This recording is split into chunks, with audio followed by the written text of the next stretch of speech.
విజయనగరం జిల్లా శృంగవరపుకోటలో రాజకీయాలు రంజుగా మారాయి. బయటకు చూస్తే టీడీపీ బలంగా కనిపిస్తున్నా లోపల మాత్రం వర్గపోరు తీవ్ర రూపం దాల్చింది. స్థానిక సంస్థల ఎన్నికలు సమీపిస్తున్న వేళ పదవుల పోరు, ఆధిపత్య రాజకీయాలు, కొత్త సమీకరణాలు టీడీపీకి తలనొప్పిగా మారుతున్నాయా? అసలు అక్కడ ఏం నడుస్తోంది? 3 వర్గాల మధ్య పోటీ ఎడుదారి తీస్తుంది.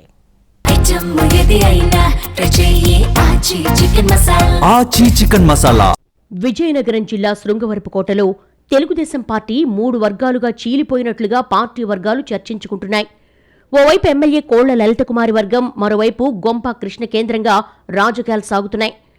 తాజాగా ఇటీవల పార్టీలో చేరిన ఇందుకూరి సుబ్బలక్ష్మి నేతృత్వంలో 3వ వర్గం తయారైందట. ఒకప్పుడు 2 వర్గాలకే పరిమితమైన రాజకీయ సమీకరణాలు ఇప్పుడు 3 పవర్ సెంటర్స్గా మారినట్టుగా తెలుస్తోంది. పార్టీ కార్యక్రమాలైనా, ప్రభుత్వ కార్యక్రమాలైనా ఎవరికి వారా యమునా తీరే అన్నట్టుగా నిర్వహిస్తున్నారు.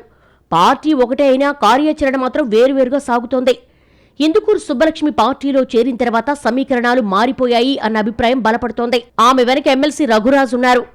అయితే వైసీపీ ఇప్పటికే రఘురాజు తమ సభ్యుడు కాదని స్పష్టం చేయడంతో ఆయన కొత్త రాజకీయ వేదిక కోసం ప్రయత్నాలు చేస్తున్నారన్న టాక్ వినిపిస్తోంది. స్థానిక సంస్థల ఎన్నికలు సమీపిస్తున్న వేళ తమ అనుచరులను పదవుల్లో కూర్చోబెట్టాలని ప్రత్యర్థి వర్గం ప్రయత్నిస్తోంది. ఇదే సమయంలో రఘురాజును పార్టీలోకి తీసుకోవాలనే ప్రయత్నాలు జరుగుతున్నాయన్న వార్తలు వినిపిస్తున్నాయి. ఇలాంటి తరుణంలోనే జిందాల్ రైతు సమస్య కూడా రాజకీయ రంగు పులుముకుంది.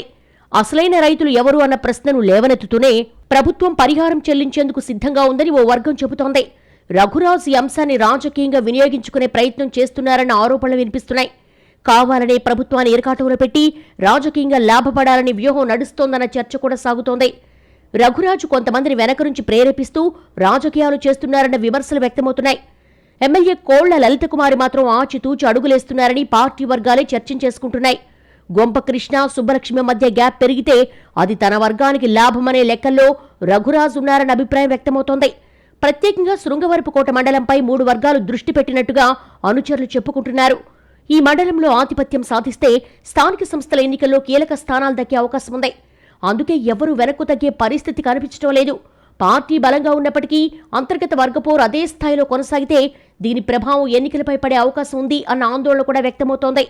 ఓవైపు కొత్త సమీకరణాలు, మరోవైపు పాత విభేదాలు, మధ్యలో స్థానిక సమస్యలు కలవరపెడుతున్నాయి. ఇవన్నీ కలగలిసి శృంగవరపుకోట రాజకీయాలను మరింత రసవత్తరంగా మారుస్తున్నాయి. ప్రస్తుతం అందరి చూపు ఒకటే, ఈ అంతర్గత పోరు ఎటు దారి తీస్తుందని చర్చించుకుంటున్నారు. చివరికి ఎవరి వ్యూహం ఫలిస్తుంది? పార్టీ అధిష్టానం జోక్యం చేసుకుంటుందా, లేక స్థానిక నాయకుల మధ్య పరిష్కారం కనుక్కుంటారా అన్నదానికి కాలమే సమాధానం చెప్పాలి.